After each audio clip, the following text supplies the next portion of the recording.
Hey guys, Matt Gurney here. Jen Gerson with me. It is the latest episode of the Line podcast, recorded on May 31st, 2024. The Liberals go crazy. The Americans might be about to go crazy. And the Ottawa Declaration, why we like it and why we didn't sign it. All that and more on the latest episode of the Line podcast.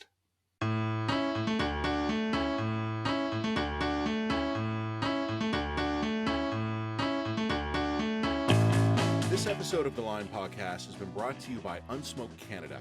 Canada can be a global leader in reducing the harm caused by smoking, but it requires actionable steps, including giving adult smokers the information they need to choose potentially less harmful alternatives. Learn more at Unsmoke.ca. Jen, the next time you and I do one of these podcasts, we're going to be doing them not literally in person, but we'll be doing them in reasonable proximity. I'm going to be in Edmonton next week. You're going to be in Edmonton as well. That's coming up on Thursday night, June the 6th. We're going to drop some links into everywhere this podcast goes. There's a handful of tickets left. Grab them if you can. Come hang out with us in Edmonton. We're fun. We're hip. We're cool. We're maybe one of those three things, to be honest. But you will get a drink and some canapes and some really nice food with your entree into Edmonton society. So there you go. It's worth the bucks to come and check it out. We're not hip or cool, but we will feed you and booze you up a little bit, and then an opportunity for more. So look, it's less than a week away, and we hope we see as many of you as possible in Edmonton. Link in wherever you're looking at this podcast. We'll include a link in it. You can always check it out, of course, at readtheline.ca, our main site, and we're looking forward to it. All right, let's get right into the podcast here. Matt, you think that the Liberals went even more crazy this week? Or at least for a ways they did things that were kind of petty and more annoying than usual. What the vibe I was picking up this week was not crazy in the sense of like going in new policy directions, but just crazy as in having basically given up. And like given up the will to live, given up the will to consensus reality, given up. What do you mean given up? It's a medley. It's a buffet. It's all those options. It's just, I have always maintained that these guys are pretty good politicians. Mm-hmm. They're saying stupid shit this week. So stupid shit week. Okay. This is the stupid shit playoff weeks at the Liberals, Liberal HQ. One of them is very much up my alley, and this is actually the one I think is worth considering the most. Okay. And then there was two more, just cherry on tops that I'm going to mention. A week ago today, so it was late last week, and then it didn't actually get picked up nationally until this week. But the Prime Minister and a few cabinet ministers were in Nova Scotia. He was in Truro, Nova Scotia, and he'd made some healthcare announcement. And then afterwards, he was taking questions in company with Sean Fraser was there. Some other Wallflower MPs were there as well for a decoration behind him. And at the end of the questions, the Prime Minister kind of said, "Hey, time for one more question." And a reporter whose name I cannot tell you, because I watched this on CPAC, and CPAC did not identify the name of the reporter, but it was a reporter who was there. She asked a really emotional question and a very aggressive question of the Prime Minister, where she's talking about victims of the 2020 Nova Scotia massacre. Victims' families, and some of the people who were traumatized by it, police, medical personnel, first responders. And it's an interesting question, and I got a transcript of it, and in the written dispatch, we'll include the transcript of the question. I cleaned it up lightly because there were ums and ahs and stuff, but it's a really aggressive question, and I think this is an aside, but I think that's interesting, because she said to the Prime Minister, "Please answer my question directly. Don't politic me. Just tell me what you're going to do, and then do it, because I really want you to actually have some accountability." It was an unusually aggressive question, which I thought was interesting. And it was all about, again, support for survivors and people otherwise affected by the massacre. And the Prime Minister's answer was kind of what you'd expect. Talked about the Mass Casualty Commission, talked about mental health supports for doctors and frontline workers, talked about how important these people are to our healthcare system. And then he talked about the party's gun control plans. And that's when I lean in and go, PM's talking gun control. What he said was the most carefully phrased bullshit Like, I have to say that with mostly condemnation, touch of admiration, because it takes practice to so perfectly stick the bullshit narrative.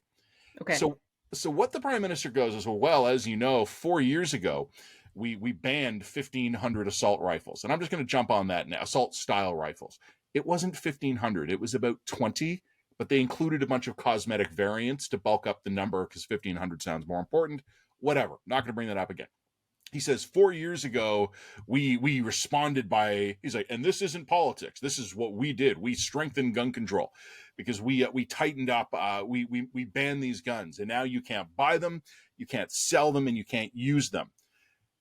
And obviously, and the implication and the AR-15, I think, was probably the most, for people who don't necessarily know. The AR-15 was probably the most popular or well known among those guns that got banned. And then the PM's point is, ta-da, we did something. Mm-hmm. And again, this is the carefully phrased bullshit part. Mm-hmm. Because it is true that you can no longer buy, sell, or use, meaning take to a shooting range, any of these rifles. But you know what the government hasn't been able to do in 4 years? Confiscate them. So there are, I've seen estimates of around 100,000 of these banned rifles. Mm-hmm. And every single one of them is still with the person who owned them on the day of the ban. Mm-hmm. And the government has now spent 49 months trying to figure out what to do. And they can't come up with anything. And just this week, their bright idea was that Canadians would either give their guns to the postman or bring them to a post office where they would be collected and then shipped back to some central facility for destruction. Okay. So just stop for a minute here, because the plan here, let's just go over the plan. The plan is that I'm going to bring my dangerous assault rifle or assault-like rifle to a post office. Or give it to the postie. Or give it to the postman, who probably doesn't have the infrastructure to legally store or carry that gun, because of course we all know that guns need to be stored in like these super tight safes. Lock cases during transport. So you need to actually have some transport and storage infrastructure in the post offices. And then also, the second you start collecting guns in a central point like the post office, and everyone knows that those guns are being collected in those central post offices, you're also making these places extremely high risk for robbery and theft. The average Canadian gun store is a fortress. Yes, they have, because it has to be. They have to be. You have to be. The local post office, to me, not a fortress. It's a booth in my Shoppers Drug Mart. Yeah, with no particular, there's no particular security apparatus. It's not like it's a closed or encased space. It's tucked in next to the family planning aisle, which is always a delightful euphemism, and the sunscreen. Right. So you can protect your skin and get laid safely and return your AR-15 to the government in one stop. It just seems like a very small amount of thought would have, and maybe some direct experience with a Canadian post office on a regular basis would be able to point out why perhaps it would not be a great idea, or why we lack right now the sufficient hardness of the infrastructure required to turn Canada post offices into potentially serious targets of criminal activity. It's the circle of life. I'm going to pick up a box of condoms and a bottle of spray-on sunscreen and drop off my M14. Cool. They'll just lock it up in the back, Matt. It'll be fine. Sure. Yeah. Sure. With the usual Canadian post office efficiency. Yeah, so absolutely. You and I, putting our sarcasm aside, the post office said no thank you. Yeah, no shit. Yeah, because they need to spend tens of millions of dollars to harden all of their infrastructure to make that possible. They have already spent millions trying to figure out what to do. They've spent 49 months on it. And this is what they've come up with. And the insane thing, Jen. But here's the question. Why can't or won't the police take this? Because it seems like, okay, the Canada Post and the Shoppers, bad plan, but maybe I could take my gun to the local RCMP detachment. They've got to have the appropriate infrastructure to deal with that kind of thing, right? It is my understanding that law enforcement agencies, as well as provincial governments, have quietly signaled to the feds that your plan is really stupid and we're not getting involved. So why won't the RCMP let themselves become a hub for this kind of confiscation plan? I don't think they like the idea of sending officers up to houses to remove firearms. And I don't think they like the idea of people bringing them firearms. And I also don't think the RCMP bluntly supports the program. I mean, well, the last time the RCMP tried to remove guns from properties up in High River during the floods, that didn't go great. Mm-hmm. That didn't, like, people were really pissed off about that one for some time afterward. Well, they fucked it up, but... Well, yeah, they did, and they did. I kind of have some sympathy for the RCMP in that whole circumstance because the town was half flooded and half empty. So their concern was that the people who were left or somebody who was going to drive in was going to go in door to door and start finding guns in closets and shit. I mean, I don't think that their intentions in that situation were actually bad. Releasing a press release boasting of the number of guns they had, quote, confiscated? Yeah, that like it was poorly communicated. I think that's for sure, and I think that they should have done that with due respect for property. I do think that they were trying to respond into a really shitty emergency situation. Look, and minimize. If a CN rail train derails near my house and there's a big cloud of chlorine gas, I think it would be a better idea for the cops to be working on search and rescue rather than kicking in my door to grab my Springfield. Yeah, but what happened was, and I was there in High River when this happened, is that essentially the entire town of High River got evacuated. I remember. So people weren't there, but there were some people who refused to evacuate, and it's not like it was a hard evacuation. So people I think their concern was just general looting and unlawfulness, so that the people who were trying to get into the town were going to loot up stores. They were potentially going to break into people's houses, steal property, all this kind of stuff, and they just didn't want in that kind of environment a lot of legally owned firearms circulating around. So I think the intent was always to give the guns back. The intent was not to permanently confiscate them. It was just to try to remove the guns in this really weird, unique situation. I'm going to get back to talking about the Prime Minister now. Okay, I'm sorry. I'm not going to ramble on. Anyway, I'm just saying, like, because of that circumstance, people were really pissed off about the RCMP in that circumstance. I can understand why the RCMP would be, excuse the pun, gun shy.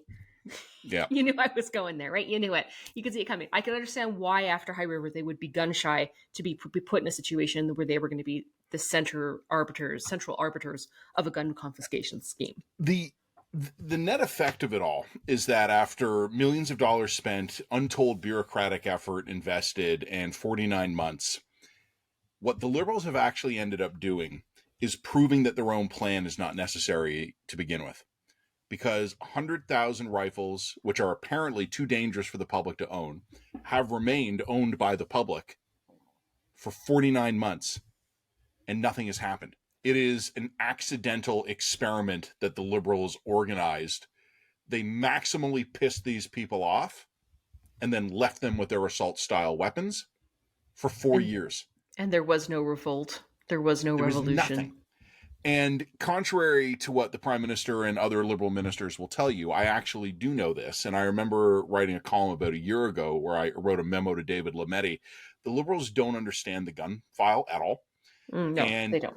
All the guns they've banned have functionally identical versions that are still fully legal. And those have been selling for the last 4 years. And there hasn't been any use of them either. Yeah. So the government has basically proved wrong their own program. It is not necessary by their own metrics. And also it just shows them as unserious, right? Like the public safety rationale here is that these things are too dangerous for you to have. So hold on to them for 49 months while we figure out how to disarm you. It's not a serious government. It's not a serious proposal. It's not a serious solution. But we all knew that it was never a serious proposal. We all knew the whole purpose of this exercise was like to try to appeal to people who don't understand what the gun laws actually are in this country, because they are very complicated and tricky for people who aren't gun owners. And then to go to those people and say, oh, look, we took away the scary looking guns. That was the only purpose of the exercise in the first place, right? In the written dispatch, I'm going to include the Prime Minister's direct quote in response, but he has this great line that literally made me laugh. And this is where we loop back to where we started at the beginning, with the Liberals not being very silly this week and obviously not giving a shit. As just before he starts talking about his bullshit, bogus, fake gun ban, the Prime Minister was talking about how one of the recommendations of the Mass Casualty Commission were accountable and responsive institutions. And there was nowhere in the Prime Minister's mind did a neural connection get made between responsible and accountable institutions good and next sentence, we have spent 49 months being unable to implement a stupid plan. So you want to laud nimble and responsive institutions and then kind of carefully work your way around the fact that you can't seize property you've declared illegal in 49 months. Like, Prime Minister, heal thyself. If the Mass Casualty Commission is calling for accountable and responsive institutions, look in the mirror. What is wrong with you? So that was item 1 on my list of silly liberals over the last week. Item 3, I know you're going to want to talk about, but let me sneak in item 2. Okay. Dominic LeBlanc. Normally, I think, considered one of the more sensible and sane Liberal cabinet ministers. He was being questioned this week because NSARA, the National Security Intelligence Review Agency, it's one of our agencies that reviews our intelligence community, has a report out saying that the government's defense plans for foreign interference in 2019 and 2021 were ineffective. And it's like it's a critical report by NSARA criticizing the government's own plans. And Dominic LeBlanc this week is getting questions about it. He's being sharply questioned. And it was Marika Walsh of the Globe, whom I love, because she really gets him on the hook, was saying, why didn't you do a better job? What's your response to this? And eventually, Dominic LeBlanc, he's getting a little flustered, and he says to her, I don't have the exact quote handy. It'll be in the written dispatch, obviously. But he says, you know what? Actually, Jen, you know what we do? Let's do the magic of podcasts. I have the audio of the quote, so I will have our producer insert it. So let's just do a brief pause here where I will gesture. Okay. And our producer will overlay the audio of the quote. But machinery of government decisions aren't things that I spend a lot of time on. I probably left too much time, but there you go. What he actually said, for those who didn't hear it, was, some quoting from memory, look, the machinations of government processes aren't something I spend a lot of time thinking about. So, okay. Jen's reaction says it all. Unfortunate quote. That is an unfortunate quote. The machinations of the daily news cycle and how to report a podcast are honestly not something that I think very much at all about at all. Do you want to know the best part of it, though? That's a bad quote for any government minister. Yeah, for a minister? Yeah. Do you recall Dominic LeBlanc's dual portfolios? No. One of them is public safety. And the other one that is held by the man who does not spend a lot of time thinking about the machinations of government process. Intergovernmental affairs. No. The Minister of Intergovernmental Affairs just doesn't spend a lot of time thinking about the machinations of government process. Government. It's complicated. It's hard. It's hard. It's boring. It's not interesting. Yeah, it's not interesting.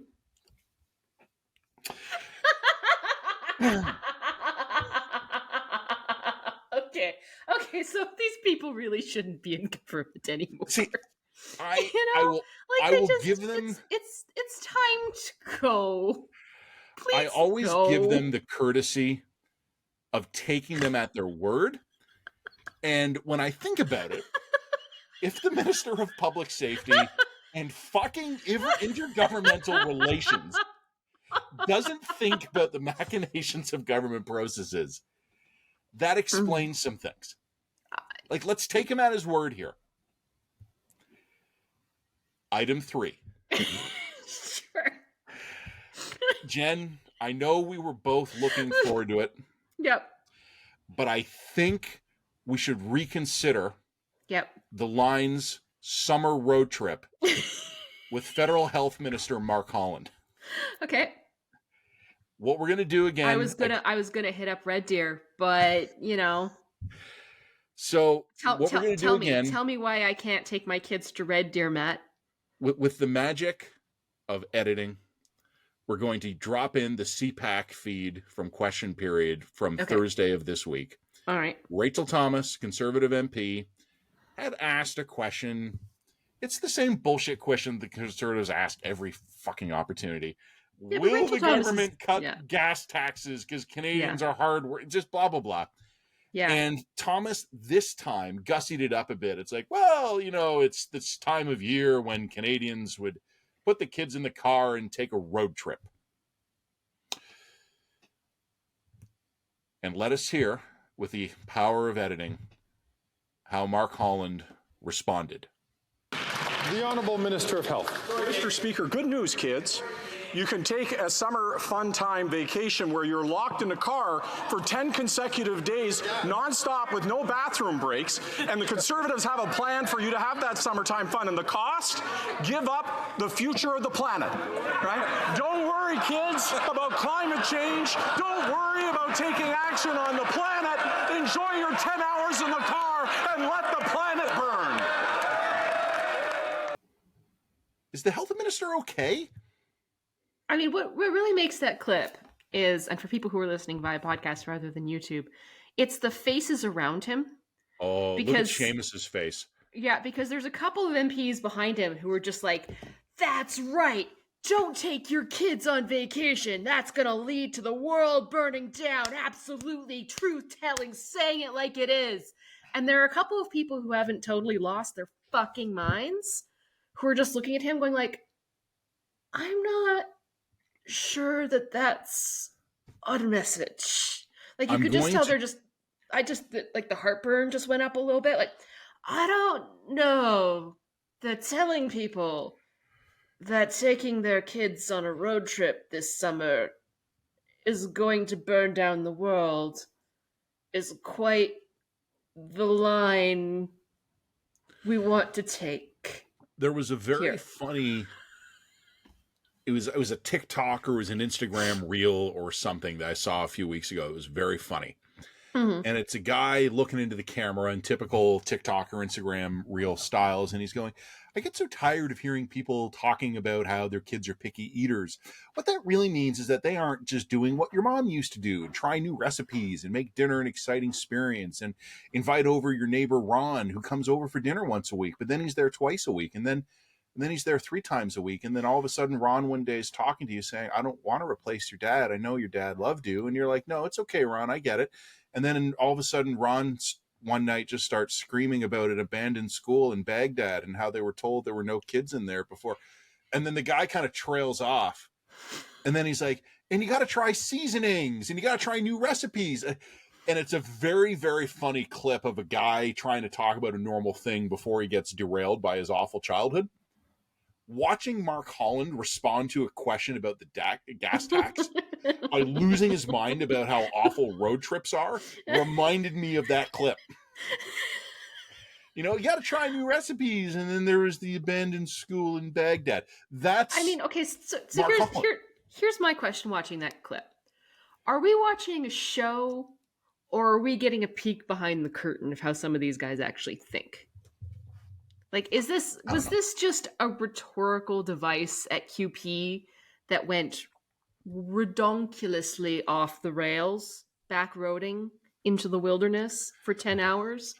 Or was that actually a reveal? Was that a tell? Did that tell you that there's a significant number of people in the Liberal caucus who are so, terrified by climate change that they genuinely think that Canadians should be staying in their houses as much as possible for the rest of their lives in order to reduce carbon tax, and who regard something like the sins of going on a road trip for the summer as some kind of mortal sin?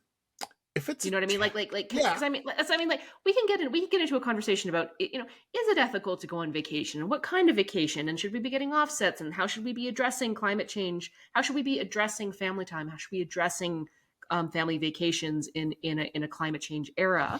Like, I think there's a conversation to be had there.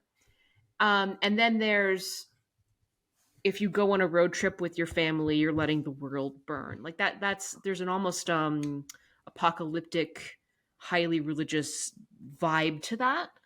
that I think is, to me, it's like, okay, are you guys actually that?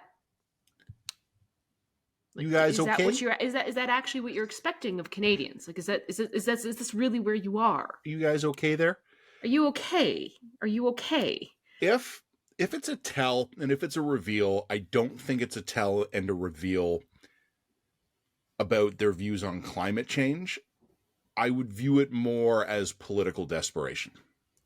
That they feel, metaphorically speaking, like, you know, everybody gets mad when you use violent metaphors. Politically speaking, the noose is getting a bit tighter.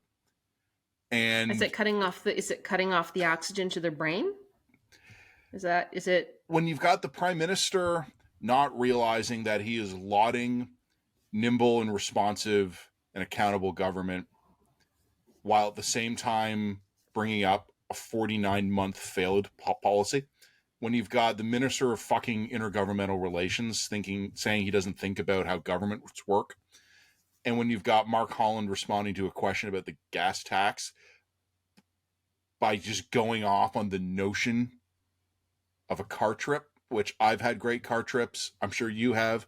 Every single Canadian family has gone on a little bit of a road trip. I mean, the other thing too, that are any Liberal caucus members going to be staying home this summer? Well, I mean, look, are the ministers going to be staying home this summer? Are you going to be staying home all summer?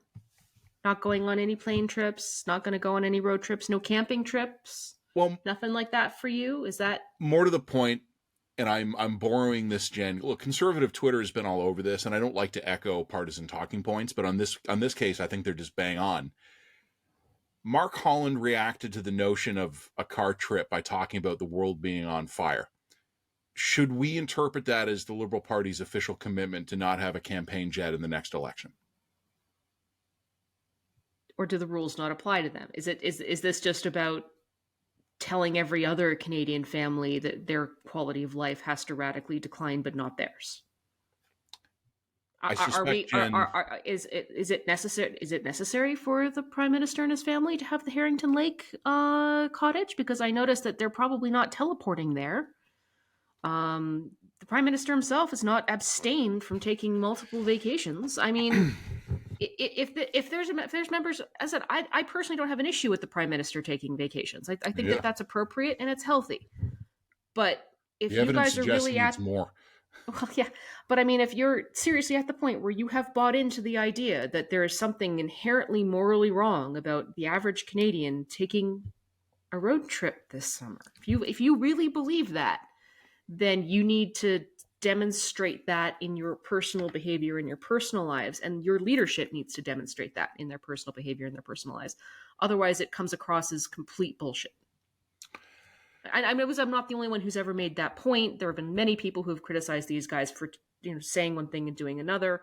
But I'm dead serious that if you are actually at the point where you think that this is existential level crisis, we all need to radically scale back our quality of lives. Right, RTFN right now. Right behind that's the argument. And if that's the argument that you are seriously going to make, then make it. Come right out and say it. Like be honest with that. You need to be candid about that. That's leadership. And you need to demonstrate that. All three of these stories, the through line through them each is bullshit, and I think a degree of obliviousness and tone deafness that does not speak well to where this government is right now. Oh, okay. So it's just a show. It's just a show. I don't think so. It's just a bad show. Well, I think they're slipping. And I think, psychologically? Well, I mean, I don't mean to say that they require like institutionalization, but I think they're tired. I think they know they're losing, and I think their behavior is getting weirder. I don't think they require institutionalization. They may need to stop being the institution. Yeah. Look, you know what? I'm going to quote Jerry Butts here. Jerry had the comment that I think was bang on about the Harper government in 2015, which was that they started to do weird things. And I don't think he said it cruelly. I think he said it with accuracy, where he said people do weird things when they're losing. Fair enough. Well, on that note, don't stick with the losers. Like and subscribe with the line. This episode of the Line Podcast has been brought to you by Unsmoke Canada, which is dedicated to helping Canadians who are looking to quit smoking understand the full range of options available. Despite decades of government programs and regulations, today nearly 5 million Canadian adults smoke cigarettes. Adult smokers who choose to continue to smoke should be aware that other options exist. Right now, accessing information about these options is heavily restricted in Canada. While not risk-free, alternatives such as heated tobacco and vaping products provide a potentially less harmful choice than cigarettes. Cigarettes burn tobacco, resulting in smoke that contains 6,000 harmful chemicals that are associated with smoking-related disease and death. Heated tobacco and vaping products have the potential to significantly reduce this risk. Health agencies around the world are now considering these alternatives to help end smoking. Updated laws can help adult smokers better understand the full range of options available, including the relative risks of these products. Millions of Canadians smoke cigarettes. Technology exists that can help change that, but policymakers need to take actions. Learn more about how a smoke-free future can be achieved at Unsmoke.ca. We have to do something now I hate doing. Yes, no, I am aware that you hate doing it. I also hate doing it, but I think that there's no way around it. Now I'm nervous we're not talking about the same thing. Because I was about to take off my shirt, but Yeah, that I hate it when that happens. No. We're not? No? Okay. Oh, shit. Wrong feed. Yeah. Why do you always go there first? That's always what your mind goes to. No, even worse. We have to talk about American politics. Yeah, unfortunately we do. It's unavoidable given the news coming out of this week. This is, for those of you who may or may not be aware, and I suspect there are none of you at this point, Donald Trump has been found guilty on 34 charges of blah, blah, blah, blah, blah, basically trying to bribe Stormy Daniels into not talking about their illicit affair in order to try and sway the outcome of the 2016 election. You have Donald Trump going out there saying this whole thing is political, it was a rigged trial, it was blah, blah, blah, blah, blah. The odds that it was rigged when you're dealing with a jury of 12 New Yorkers, I don't know. No, it wasn't. That's just bullshit. It's not credible. And I also find what's really funny in his own written his own spoken defense and press conferences after the trial, he's no longer denying he did it. He's now saying, It wasn't a bribe. It wasn't hush money. It was an NDA that made it perfectly legal. Like he's no longer pretending that he didn't try to buy Stormy Daniels off so that she didn't talk about their sexual affair in order to sway the election. He's just claiming that was legal. And a jury of his peers disagreed with him. Moving on. I that's where I land on this one. Once upon a time, many years ago, I was an expert in U.S. politics, right down to specific congressional districts in interesting states. And then my kids were born and my free time collapsed down to nothing. And I had to kind of make like a triage decision of just things I was going to cut off. No longer watch football, no longer watch Formula One, no longer follow U.S. politics. And we're spending a lot less time on Twitter, it all should also be noted.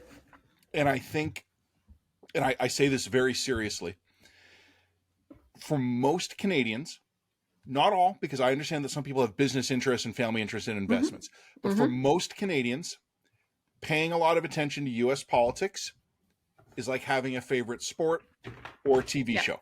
Yep. It's great drama. It's an incredible... It's theater.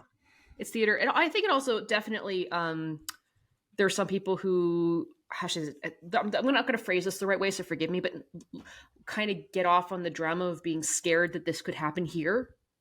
That whatever this is, like from private health care to Donald Trump to the rise of populism, like abortion being scrapped. Yep. Abortion being scrapped. The pending the civil war, banning the guns, US, but not here. It's like there's a lot of people I think who have a weird a hybrid or amalgamated vision of Canada that is somehow like America, and so therefore there's a weird paranoia that a lot of the things that are going on down there, many of which, by the way, you and I definitely have issues with, but nonetheless, that the border doesn't count, and that the legal systems are the same, and the culture's the same, even though they're not, and they are, or they are and they're not, respectively. So anyway, I think that I think there's a weird emotional attachment that Canadians get. Also, we know that America, being a cultural hegemon, exports all of not only its social culture, but it exports a lot of its political culture. So country music, blue jeans, and batshit insanity. Well, yeah, exactly. So there's a little bit of an element of that. And we can parse the difference between a cultural export and the degree to which, just because something is culturally exported to America, that doesn't necessarily mean that abortion's going to go away in 3 years in Canada. Like there are institutional differences, and then there are cultural imports, which are fundamentally different issues. But anyway, I'm kind of rambling now. I'm sorry. I made a decision about the United States years ago. I was no longer going to closely follow or write about American politics. Okay. So on about a 15-year timeline, I went from being able to actually speak intelligently about toss-up races in South Carolina to not caring. And also your mental health has radically improved since then. Oh, You're yeah, a much happier human being. Sure, I'm doing great. Yeah, America, not so much. I'm bursting with good cheer. And I have never been more emotionally stable. Sure, let's go with that. Now, as for most Americans, definitely the opposite has occurred. You know what? What I say to people is to be an informed citizen and to do my job in this country, I need to have a pretty good baseline understanding of what's going on in the United States. So I read American papers every day. Sure. I read the New York Times, and I read the Wall Street Journal, and I read the Washington Post, and I try to sort of average all of those out. And obviously I read local stories as they pop up and onto my radar. But closely following the Trump trial. Oh God. It's too complicated. Like it's like, no, I don't have time for that shit. I have friends who can tell me every stat for every pitcher in any team's bullpen. Closely following the Trump trial to me would be like deciding that I'm going to get that amount of information about the Pittsburgh Pirates. And I'm going to just decide that from like a starting place of like 0, I'm going to become an expert in the Pirates. Okay. I'm not willing to put in that much effort, and I'm not willing to put in that much work. I have my own country that's falling apart around me to worry about. The Americans are going to have to fix their own problems without me. But we're not going to do a deep dive into the actual ins and outs of the Trump trial here on a Canadian podcast here. Instead, I want to make 2 points that are unavoidable for us. One is what impact this actual guilty charge will have on the timeline we're in a big, broad sense. And the most important thing is, what is the impact of a guilty verdict on Canada specifically, because we're a Canadian podcast. That's what we focus on. And I would start by saying is that once again, we're starting to fall into this trap where we think because there's the word Trump in the title and there's a big news item involving Trump, that this is therefore big news. And this is international news. Like it's on the front of all the Canadian papers today. I mean, everybody is fixated on this, which is interesting because this is a very unique Trump phenomenon. He has this incredible ability to generate top tier news, even when there's no, I'm not sure that this actually is that important in the long run. Like bluntly, is he going to go to jail for this? I doubt it. I mean, like, possible, but it's possible, but I think he's probably going to get off with a fine or some form of probation. Is he not going to be able to run for president because of this? No, everybody knows that's not going to happen. He's going to be on the ballot in November. That's going to happen. Is this going to affect the outcome of the election? I highly doubt it, because the people who are going to vote for him were going to vote for him regardless of the outcome. The people who are fans of Trump are going to be fans of Trump no matter how many charges that he has, because he's just going to say, it's all rigged. It's all the system's out to get me. And the people who are fans of him are always going to buy that. Doesn't really matter what the evidence of it is. So no, I don't actually think that this changes anything. It's just, oh, okay, so he got charged. Maybe he shouldn't have. I'd actually be open to an argument that it was unwise to prosecute him. I'd be open up to the argument that, given the really tenuous political position he holds and the ongoing conversation about whether or not an ex-president can or should be tried for something like this, and the risk to faith in institutions, for example, that trying him opens up. I'd be open to an argument that he shouldn't have been tried in the first place. But now that he has been tried and found guilty, I actually am not sure that this changes anything. I don't think it changes anything about the trajectory of our current timeline. So given that, it's still going to be disproportionate news for days and days and days. And everybody's going to lose their minds over it because we're going to continue to make exactly the same mistakes that we've been making for the last 10 years when it comes to this dude. Now pitching for the Pirates.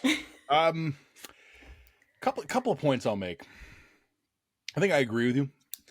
To the limited extent I paid much attention to this trial, my understanding, and again, I try to seek out non-crazy, relatively balanced voices, was that the prosecution's theory of the crime was a novel legal theory. Okay. But that once they were able to proceed with it, and some people, even people who don't dislike Trump are not, sorry, I'll phrase that again, and this way I'll have proper pronunciation and grammar. Even people who dislike Donald Trump apparently have some concerns about the nature of the charges. But also, once the process began, it went very badly for Mr. Trump. And I don't think any of the reasonable observers I was watching expected any outcome other than a conviction. So that's my comment on the subject of the substance of the matter. One really interesting thing, though, Trump has been appealing to his MAGA base to take to the streets. And I went to bed last night not knowing what was going to happen this morning. Woke up this morning, grabbed my phone, opened it up, nothing. So is it possible that like Trump's MAGA base has become more mainstream and grounded than Trump himself? I think it's probably just that probably a bunch of them remember all the January 6th convictions. And we're probably running into the same kind of snowflake protester problem that the left has always run into, right? Where 10,000 people on Facebook say, yes, I'll show up at the march to liberate Tibet. And like 30 people do, and it's all the same. Now, we have obviously seen mass protest movements in recent years, but it's been this constant problem for decades, particularly in the social media age, of a movement or a cause thinking they have massive support. And maybe they do in terms of people willing to click like, share, or retweet, but no one's willing to show up. And I wonder how much Trump's power extends beyond Twitter or Truth Social. Well, and the way that I would frame that is that I wonder how many people will take Trump at face value, but not seriously. Like they'll vote for Trump. They'll believe what he says when he says the election was rigged and everybody was out to get me. They'll be like, yeah, that's right. They'll see him as this, beleaguered agent out to overthrow the deep state or whatever. But they're not going to take him seriously enough to actually show up and with a gun on the streets or put their own asses on the line, because they're just like, oh, that's just Trump. He's just being Trump there, man. Like, you know what I mean? Civil War LARPing. There's an almost a Civil War LARPing aspect to this, right? Do we have to explain what LARPing is? We probably have to explain what LARPing is. Yeah. Live action role play. So it's like showing up at a Star Trek convention in uniform, or showing up, not that I've ever done that, showing up at a Lord of the Rings convention or a movie premiere dressed like a hobbit, like things like that. Like, actually, you know what? A more serious example of LARPing could be historical reenactments. But I think the term LARPing has sort of now become almost pejorative or mocking for the people who talk a good game online, maybe even show up somewhere. You know, the guys who will walk into a Starbucks bristling with weapons, but would probably piss themselves and then accidentally shoot their neighbor in any actual civil conflict. So, yeah, maybe we're just not taking these guys seriously. But I want to cover my ass here just a little bit.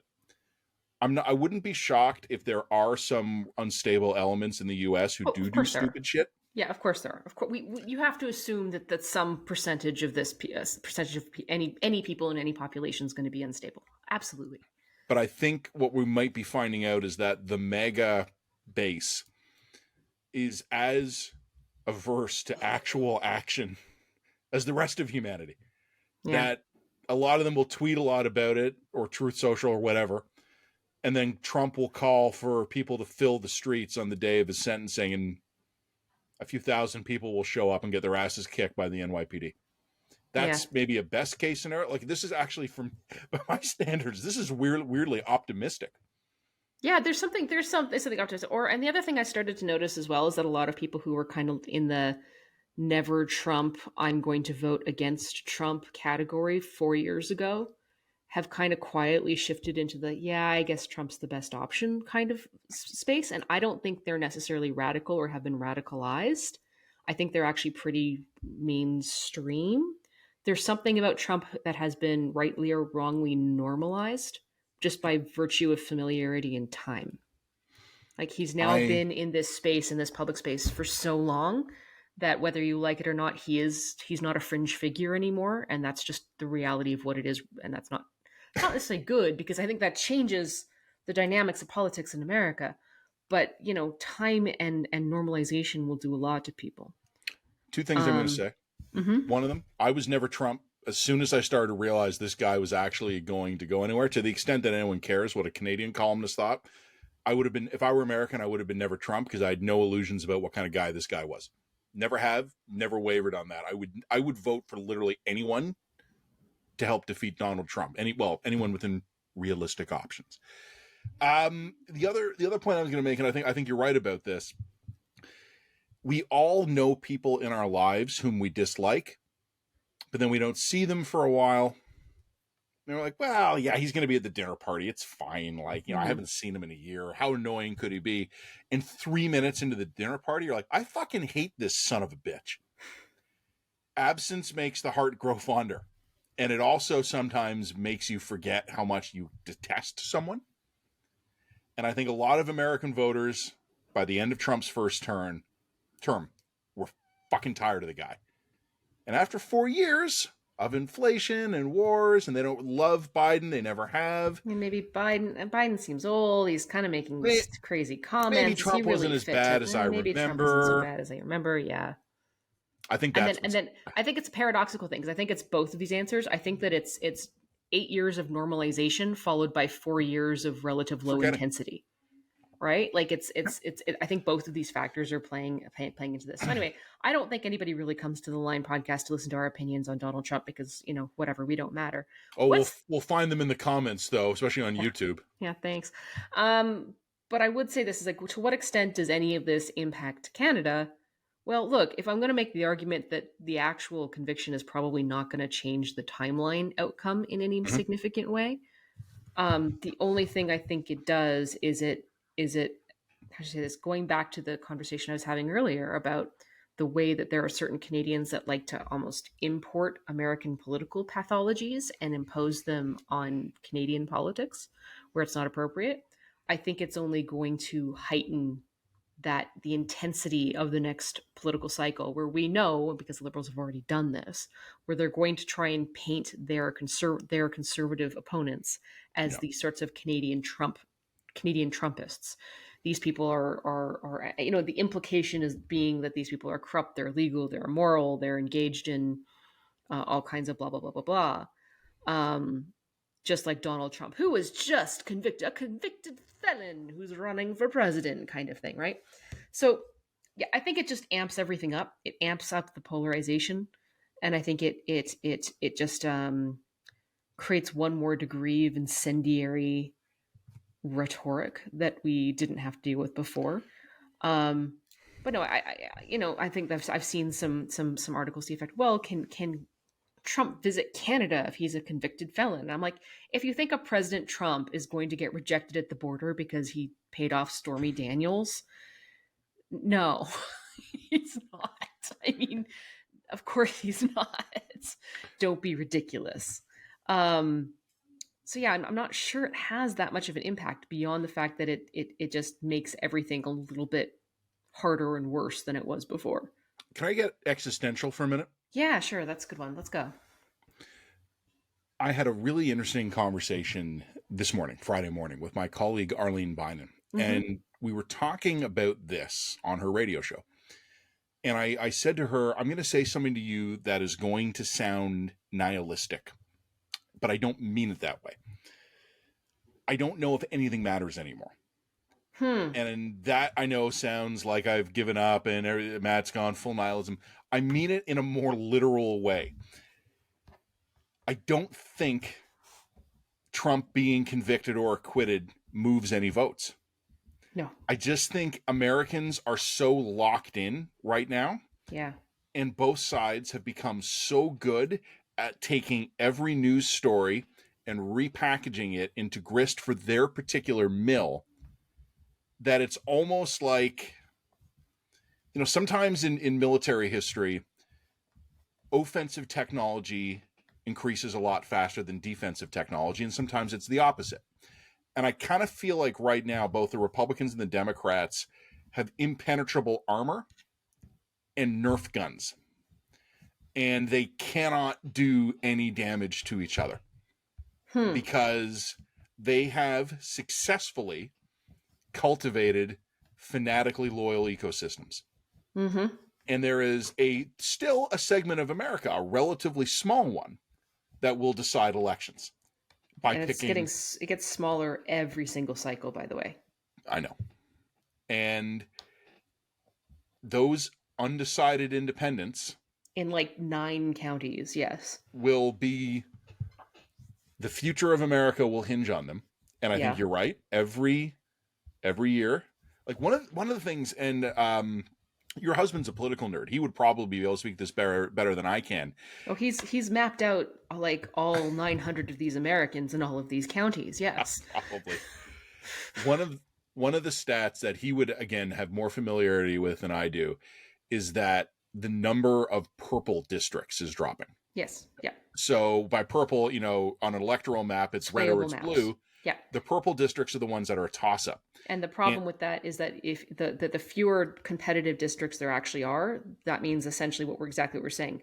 The more the future of an American outcome will hinge on a smaller and smaller number of people in a smaller and smaller number of places. And it means that almost all political attention and cash gets funneled into those places. And the Americans, I think, as well, one of the things that you're hearing increasingly, and there was even some Canadian data about this week, people are moving so that they can live with like-minded people. Yes. We are sorting ourselves into hostile tribes. Mm-hmm. And even a few minutes ago, I was being more cheerful, saying, hey, look, like no rioting, no bombs going off the day after Trump's convicted. I guess we'll see what happens closer to the sentencing date. But that's encouraging. But what's not encouraging is the fact that, and again, I don't mean this in the sense of nihilism, because everything matters. We're all creatures of God, blah, blah, blah. But the ability of events to move political opinion, I think, is diminishing every day.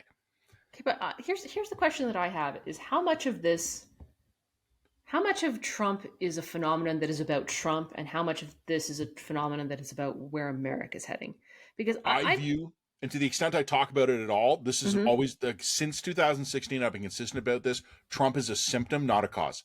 And I'm starting to come around to the opposite point of view. And I don't know if I'm committed to this or not. Like I do think that this goes back to the whole, if you had the opportunity to kill baby Hitler, would you? And then the answer with people are always like, well, if it weren't baby Hitler, it would be another little Hitler would form in baby Hitler's stead. And my position on this one is maybe, but maybe there really was something unique about Hitler at that particular moment in that time and place. For the record, I would kill baby Hitler. I mean, I also would kill baby Hitler, but I'm capable. I'd feel bad about it, but I'm capable. And I kind of wonder now increasingly whether or not Trump is just such a unique phenomenon at such a unique time and place that nobody else could actually do what he's doing to the American electorate. And the reason why I increasingly wonder this is this column that I remember Colby Kosh from the National Post wrote 8 years ago, and I'm going to try and find it because it was so good and so on point that it is seeped into my brain unavoidably. And essentially his point was, although he didn't put it this way, he had put it in a much more succinct way, was that Trump is a kind of American Jungian shadow self. Trump is like everything is like the worst aspects of American exceptionalism magnified smooshed, 1,000-fold, magnetized 1,000-fold, and smushed into a single avatar of a human being. Right? He is everything that America has been trying to repress about itself and its instincts for 50 years, and that makes him irresistible. It makes him totally irresistible to a particular subsection of not only the American population that actually kind of is identifying with that shadow self and is working through that shadow self, but also irresistible to the part of the American population that is refusing to identify with that shadow self and being violently and radically opposed to it.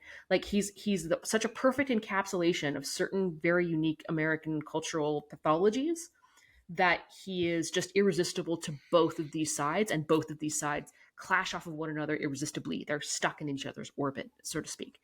And so I wonder if there is almost nobody else who has the unique combination of grandiosity and narcissism and celebrity and weird pseudo nouveau riche wealth and like every single thing about him kind of speaks to the worst aspects of the worst aspects of American culture and soul. And that is why I think that his success is almost built in, because until America as a people can work through that aspect of themselves, Trump is himself as a person going to be irresistible to the American populace. It's going to be irresistible to the shadow side of the American soul. And that is just what's happening collectively. But that also suggests to me that actually what we're seeing isn't like a long-term breakdown of American values or whatever. I'm open to the possibility that what we're seeing is a unique phenomenon that is hyper specific to Trump himself. And that if he went away 4 years from now, a lot of America actually probably would return to its normal. Possibly. I don't know. I have always been more in the camp. I'm not even arguing for that. I'm not even arguing for that position. I'm playing with that idea. Maybe. You know what? I'm going to be agnostic on that. I think about this. I haven't made up my mind either, and I go back and forth on it. I do not know whether or not killing baby Hitler prevents the Second World War. I don't. There's only one way to find out, Matt. Pardon me? There's only one way to find out, Matt. Like and subscribe. We're going to build a time machine. So basically we went in one segment from you removing your shirt to building a time machine and killing Hitler. People get the full value when they listen to the Lime podcast. Okay, here's my serious point, though. Make sure that you become a paid up subscriber. My serious point that has nothing to do with your boobs or time travel is that I've generally been of the view that killing baby Hitler does prevent the Second World War. And even if it doesn't, you do it anyway because it's your only shot to prevent the Second World War. But you have to expect the possibility that someone else emerges in that historical context, and what you end up getting is different in tone and in detail, but is broadly similar. But what I wonder about Donald Trump, I have sometimes wondered about Trump as if Trump is God giving America a second chance. Because American political and social pathologies are what they are, and they're getting worse. Trump is an incompetent buffoon. What if all of this shit hit 10 years later, but it was someone competent and good?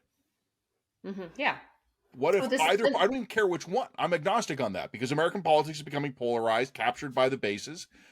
A Democratic or Republican populist who's actually good at it and surrounds themselves with competent technocrats who are actually committed to dismantling the democratic institutions and norms and protections. I mean, that's been one of the major concerns with Trump in this election too, is that, I mean, the Atlantic's written about this. This time around, he's not surrounding himself with the C team. He's surrounding himself with very serious people who have a very serious agenda to undermine American democracy and ensure that this is the last election. Like, there are people there around him who are going to have that agenda. And whether or not American institutions can maintain their integrity in the face of that is going to be an interesting test. So yeah, I think that's probably correct. We're going to need that time machine no matter what. But then there's the other question of like, okay, so you go back and you kill baby Hitler, you prevent the Second World War, but is the Second World War that happens 20 years after the Second World War 20 times worse than the actual Second World War? Or what happens to Canadian or to the Western world's commitment to liberal democracy and a rules-based order, even in its most idealistic form, if it doesn't have the example of the Second World War to work from? Right? That's kind of the other question. So yeah, I think that kind of goes to your point about maybe this is America getting a chance to give its actual institutions a real workout so that they can harden themselves to the prospect of a serious and committed and competent strongman or dictator in the generational future. My response to your musing there, this is a direct shout out to a certain subset of our subscribers. Okay. I want to hear it from you in the comments, guys. Who else realized that Jen was describing Command and Conquer Red Alert? And I leave it at that. Like and subscribe. Like and subscribe. Like and subscribe. Would Jennifer Gerson like to hear about my recent trip to Ottawa? Yes, I would. But firstly, please never call me Jennifer Gerson ever again, because only my father calls me that, and it's a little weird. I apologize for that. Jennifer? I mean, I could also make a really bad joke here, but I'm not going to do it. I'm going to refrain. You've pushed the limit. I've already pushed the limit too far. I think that if I say the obvious joke on the tip of my brain, that'll be too much. Okay, we're gonna take a quick break while Jen takes a cold shower, and the Line Podcast will be back in a moment. No, I was in Ottawa a few weeks ago, an invited guest of the Macdonald-Laurier Institute there that convened a one-day conference on the future of media, and I've referred to this a couple of times in recent podcasts. I can now reveal a little bit more about what we were doing there. Mm-hmm. The purpose of the one-day summit was a gathering of representatives of Canada's independent media landscape to debate the Ottawa Declaration. The Ottawa Declaration, which we will obviously link to in our written dispatch, and if you want to read about it, you can go find it on Macdonald-Laurier Institute's website, is a declaration of principles on behalf of those signatories representing Canada's independent media. And there's multiple points, and again, everybody go check it out, read them. We will link to them. But the thrust of it is that the subsidy regimes created for journalism salaries that the current federal government have put in place are destructive to the media, mm-hmm. and destructive to public faith in the media, and ultimately probably a well-intentioned but wrong-headed policy. Mm-hmm. And the Line was asked to sign the Ottawa Declaration, either as an institution or you or I as individuals representing the Line, and we did not. And I think people should understand, and this is a message to the public as much as it is to those who did sign up. We agree with the Ottawa Declaration. Yeah, we just don't like signing shit. Well, I know I'd phrase it a little differently than that. Is that not only do we broadly agree with the Ottawa Declaration, we actually probably have a more extremist view on government subsidies, mm-hmm. than most other people in Canada, and probably most other media in Canada, and that is, we would argue for essentially zero subsidies of media. We would repeal the Online News Act. The only role that I think is appropriate for the government to play in media would be through the funding of an independent public broadcaster. Mm-hmm. And I've already written about that at some length. Everything else should be gone. Everything else. So we're far more extremist on this, and not only that, but you and I don't qualify to take the journalism subsidies because of our corporate structure. Because of our corporate structure, and because we don't have enough people and all kinds of things. But even if we did, we wouldn't take them. You and I have been stalwart and committed to not taking government subsidies. We are a private media organization, and we wish to remain both a private and an independent media organization. Most of our money still comes from paid subscribers. Please like and subscribe to the Line. And we are happy to and we are very, very happy to have that continue to be the place, because our philosophical objection to government subsidies of all types is so strong. Yeah. However, a couple of weeks ago, we wrote about an open letter that was signed by a bunch of economists opposing the carbon tax. And I think that it would be kind of hypocritical for us to, based on all the economists, we wrote critically of that letter. Yeah. And I think it would be pretty hypocritical for us to criticize all the economists who signed that letter And then sign an open letter. And then sign an open letter. I mean, it's not to say that we would never, under any circumstances, ever sign an open letter, but I think that we would point people to what we wrote about the carbon tax open letter, and I think it all basically applies here, and that is, I think that it has to be. How should I say this? I don't think that they very often work. You know what, Jen? You know when I signed an open letter with no hesitation? When my community wanted a speed bump put in outside the local playground. Sure. Okay. As a private citizen in private life, I have signed open letters or added my name to petitions relating to purely personal local issues. Mm-hmm. As a journalist, and I know I speak for us both on this one, we have spent between the two of us a combined 30 plus years in this industry building personal reputations and credibility. And then we have taken that and use that to build the line. Mm-hmm. This is all the platform I need. Yeah, that's right. And it exists for that purpose. And we've written and testified quite extensively on media subsidies and various media legislation. We've been very consistent in our position on this one. And we have a platform, and we've used our platforms to write against subsidies of all kinds extensively. It's the most effective way for us to do it.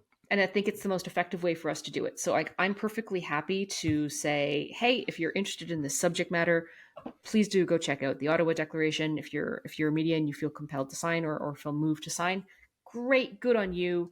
No disrespect, no harsh on your decision there at all. For me, it's just it was. I think that we were a bit hesitant to sign any kind of open letter that we didn't draft ourselves just on principle. We have the ability to say what we think in our own words on these subject matters and to say them under our own names.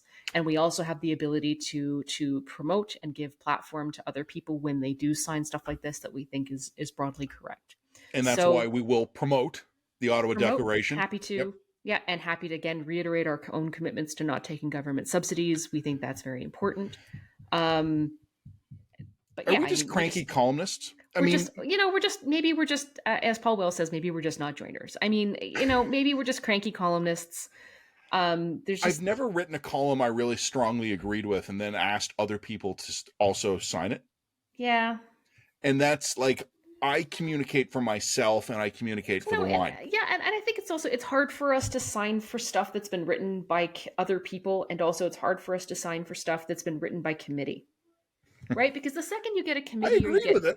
I agree with it. But I mean, the second you get a committee together, you're going to have unnecessary people making compromises in order to, make sure everybody's okay with it and gets on board with it. I just, I can write for myself. I can say what I think. And like I said, I think that it's literally what we're doing here. It's literally what we're doing here. It's why we're here. And also, bluntly, we would take a much stronger position on some of these things than the Ottawa Declaration did. The funny thing, first of all, I agree on the matter of policy. And on the other thing, I just want to say is, like, I don't think the Ottawa Declaration is going to. It's not that I disrespect people who wanting to sign it for their own reasons. Your own reasons are your own. You do you via con Dios. But I don't think it's going to change the current government's mind on any of this stuff. And I think that the incoming government is going to make its own decisions based on its own internal political calculus. I don't think they have yet, though. I've been asking people, and they are evading me. Yeah, I don't think that they have. But I don't think that they're going to be taking their cues necessarily from any of us. I think that they're going to be weighing their own calculus internally and accordingly and making those decisions going forward. Like, I would be pretty shocked if a Pierre Poilievre government keeps 90% of the existing journalism subsidies. Well, you know what? That's the point I was about to make, because I have strong philosophical objections to this.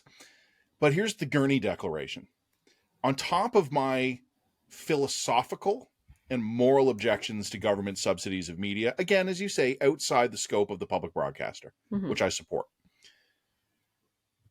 I have pragmatic objections as a business owner. Taking government subsidies is leaving my business model dependent on shifting political winds. Yep. And I'm not willing to do that. So you're one of the few business people in this country who's not willing to do that increasingly. So Pierre Poilievre takes office and announces on day 2, like day 1's a party, day 2 everybody gets up late with a hangover, but then they start drafting their immediate priorities. If he kills C18, if he kills the local journalism initiative, if he kills Qualified Canadian Journalism Outlet, whatever that acronym is. Yeah, it's in the Income Tax Act. A lot of this industry is going to go down in 30 to 90 days, depending on the pay cycle of those subsidies. Yep. And guess what? We'll still be here. We'll still be here. So, yeah, look, a couple of people had noted our absence on the Declaration, and I'd had a couple of notes saying, hey, you guys taking government money? We were surprised not to see your names on this. No. It's the opposite, guys. We are extremely militant on not taking the money. We have ethical and moral objections. We have philosophical objections, and it's a stupid business plan. And we're not going to destroy ourselves on the political whim of whoever happens to be prime minister in 2, 5, or 10 years. Yeah, we're here for the long haul. We're here to stay. And we've got no disrespect for anybody who signed the thing, and we totally support you. And like I said, we're promoting you guys because we agree with you. It's just more of a sense that, you know, we just sort of like to speak for ourselves on these issues. Yeah, that's. I mean, to quote the column, media, it's the point, right? I know. To quote my own column from this week, we are observing our own right to disengage / engage on our own terms. Yep. No, and look, to our friends in independent media, you can count on our cooperation, you can count on our friendship, and you can count on our counsel. But absolutely, we'll communicate under our own names in our own way. It's just the way we are. And on that note, Jen, is there any other thing to say other than to ask everyone to like and subscribe? I don't think so. I think we've managed to piss enough people off this week. God, the people who like Trump, the fellow independent media, is there anybody, the liberals? I mean, we're just making friends left, fanatics, right, and sorter. The global warming alarmists, Dominic LeBlanc, MAGA, and most of independent media. Definitely check out our comment section because it's going to be a riot. It's going to be a riot. I did appeal to my own special kind of nerds. So remember, friends, Command and Conquer, Red Alert, if you know what I'm talking about, I want to hear from you. Again, thank you so much, and see you all next week. Like and subscribe. Like and subscribe. Today's podcast was brought to you by Unsmoke Canada. Now is the time to modernize Canadian laws so that adult smokers have information and access to better alternatives. By doing so, we can create lasting change. Learn more at Unsmoke.ca.